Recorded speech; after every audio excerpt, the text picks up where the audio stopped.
Hi, my name is Danny and I'm from Tampa, and on behalf of Expert Village, I'm going to teach you how to use and maintain a rotary grinder.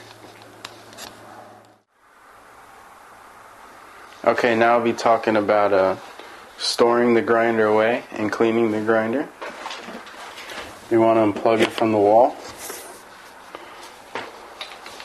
You want to blow it off or clean it off, get all the dust and metal shavings off of it.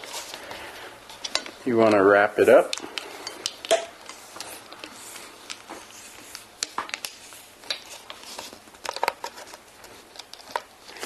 When you wrap it up, you want to make sure you have your tool,